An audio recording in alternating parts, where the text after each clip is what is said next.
사도행전 1장. 친애하는 데오빌로가 같게 이 책 첫 권에서 나는 예수께서 성령으로 말미암아 친히 택하신 사도들에게 작별을 고하시고 하늘로 들려 올라가신 날까지 그분이 행하시고 가르치신 모든 것을 기록했습니다. 예수께서는 죽으신 후에 40일에 걸쳐 여러 다른 상황에서 사도들에게 살아계신 모습으로 나타나셨습니다. 얼굴을 대면한 여러 번의 만남에서 그분은 그들에게 하나님 나라에 관한 일들을 말씀해 주셨습니다. 만나서 함께 식사를 하면서 사도들에게 절대로 예루살렘을 떠나지 말라고 하시며 이렇게 이르셨습니다. 아버지께서 약속하신 것, 곧 너희가 내게서 들은 약속을 기다려야 한다. 요한은 물로 세례를 주었지만 너희는 성령으로 세례를 받을 것이다. 이제 곧 받을 것이다. 마지막으로 함께 있을 때에 사도들이 물었다. 주님, 이스라엘의 나라를 회복하실 때가 지금입니까? 예수께서 그들에게 말씀하셨다. 때는 너희가 알 수 없다. 때를 정하는 것은 아버지의 몫이다. 너희가 받을 것은 성령이다. 성령이 너희에게 오시면 너희는 예루살렘과 온 유대와 사마리아와 세상 끝까지 가서 내 증인이 될 것이다. 이것이 그분의 마지막 말씀이었다. 예수께서는 사도들이 보는 가운데 들려 올라가 구름 속으로 사라지셨다. 그들은 빈 하늘을 바라보며 거기 서 있었다. 그때 갑자기 흰옷을 입은 두 사람이 나타났다. 그들이 말했다. 너희 갈릴리 사람들아, 왜 여기 서서 빈 하늘만 쳐다보고 있느냐? 너희 가운데서 하늘로 들려 올라가신 이 예수는 떠나신 그대로 틀림없이 영광 중에 오실 것이다. 사도들이 올리브산이라는 곳을 떠나 예루살렘으로 돌아갔다. 1km가 채 안 되는 길이었다. 그들은 모임 장소로 사용하던 다락방으로 갔다. 베드로, 요한, 야고보, 안드레, 빌립, 도마, 바돌로메, 마테, 알페오의 아들 야고보, 열심당원 시몬, 야고보의 아들 유다. 이들은 끝까지 이 길을 가기로 뜻을 모으고 온전히 하나가 되어 기도했다. 그 중에는 여자들도 있었다. 예수의 어머니 마리아와 예수의 동생들도 함께 있었다. 그때 베드로가 일행 가운데서 일어나 말했다. 방 안에는 120명쯤 있었다. 친구 여러분, 오래전에 성령께서 다윗을 통해 예수를 체포한 자들의 길잡이가 된 유다에 대해 말씀하셨습니다. 그 성경 말씀은 성취되어야 했고 이제 성취되었습니다. 유다는 우리 가운데 한 사람으로 이 사역의 한 부분을 맡았었습니다. 여러분도 알다시피 그는 뇌물로 받은 악한 돈으로 조그마한 농지를 샀는데 거기서 배가 터지고 창자가 쏟아져 나오는 비참한 최후를 맞았습니다. 이는 예루살렘 사람이면 누구나 아는 일입니다. 사람들은 그곳을 살인의 밭이라고 합니다. 정확히 시편에 기록된 그대로입니다. 그의 농지가 흉흉하게 되어 아무도 거기 살지 못하게 하소서. 또한 나중에 기록된 그대로입니다.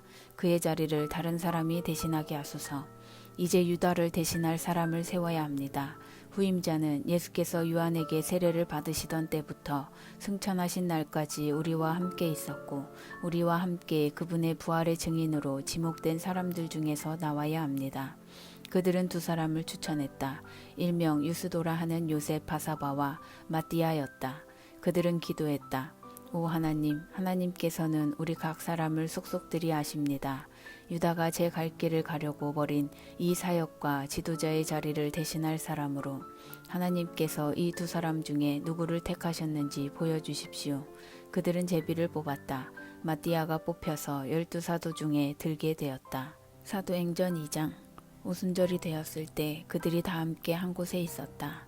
난데없이 맹렬한 기세의 강한 바람 같은 소리가 났으나 그 소리가 어디서 나는지 아무도 알 수 없었다. 그 소리가 온 건물을 가득 채웠다.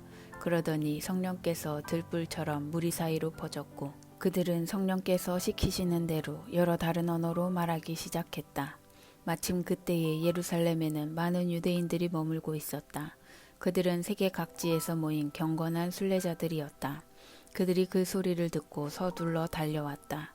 그런데 그들은 각자의 모국어로 들려오는 소리를 듣고 크게 놀랐다.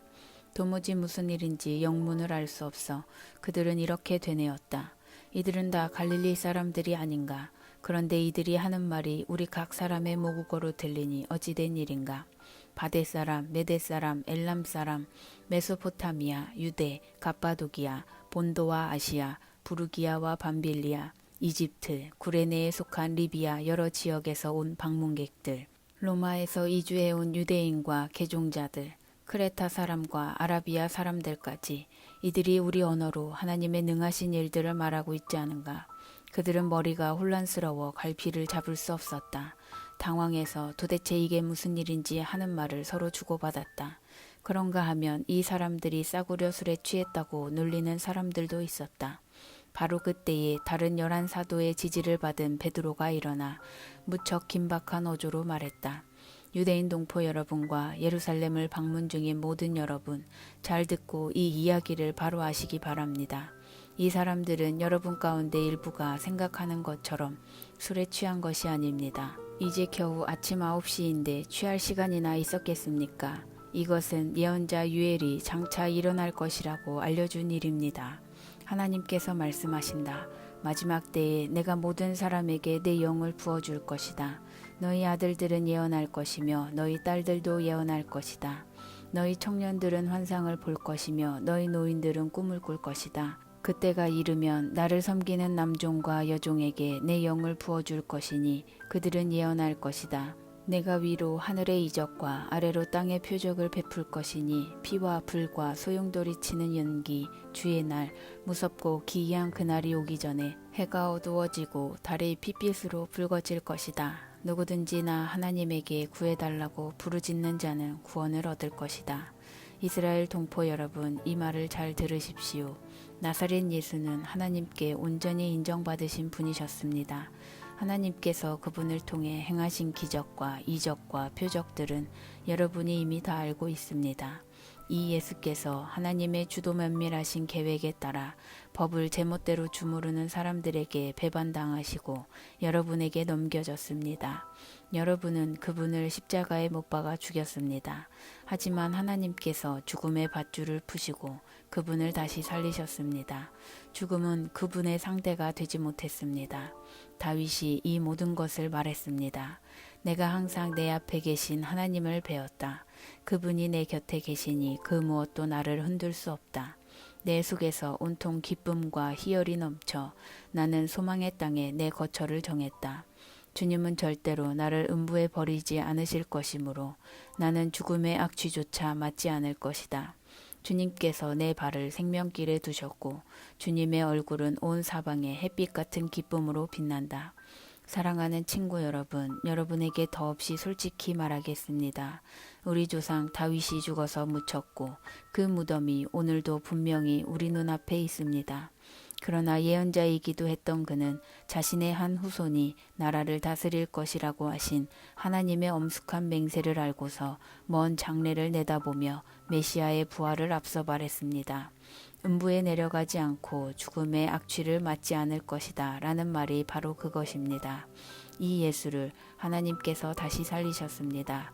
여기 있는 우리가 다 그 일의 증인입니다. 그 후에 예수께서 하나님 오른편 높은 곳에 올려져 아버지께서 약속하신 성령을 받으시고 그 받으신 성령을 우리에게 부어주셨습니다.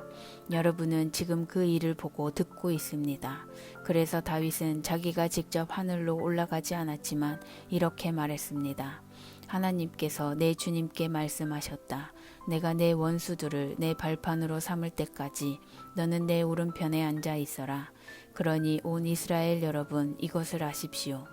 여러분이 십자가에서 죽인 이 예수를 하나님께서 주와 메시아로 삼으셨습니다.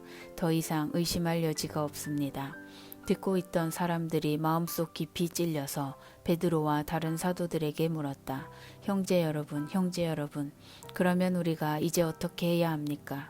베드로가 말했다. 삶을 고치십시오. 하나님께로 돌아와서 여러분 각자가 예수 그리스도의 이름으로 세례를 받으십시오. 그러면 여러분의 죄가 용서받습니다. 성령을 선물로 받으십시오. 이 약속은 여러분과 여러분의 자녀들은 물론이고 멀리 있는 모든 사람들까지 우리 주 하나님께서 부르시는 사람이면 누구에게나 해당됩니다. 그는 이렇게 한참을 더 말하며 그들에게 간절히 권했다. 이 병들고 무감각한 문화에서 빠져나오십시오. 여러분이 할 수 있을 때에 어서 나오십시오.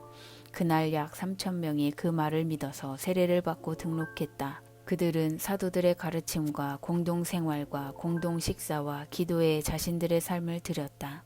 주위에 있던 사람들 모두가 사도들을 통해 이루어진 모든 이적과 표적을 보고 두려워했다. 믿는 사람들 모두가 무엇이든 공유하면서 멋진 화합을 이루고 살았다. 그들은 자신들이 가진 것은 무엇이든 팔아 공동 자원으로 이용하면서 각 사람의 필요를 채웠다. 성전에서 예배를 드리고 나서 집에서 식사하고 하나님을 찬양하는 것이 그들의 하루 일과였다. 식사 때마다 즐거움이 넘쳐 흐르는 축제였다.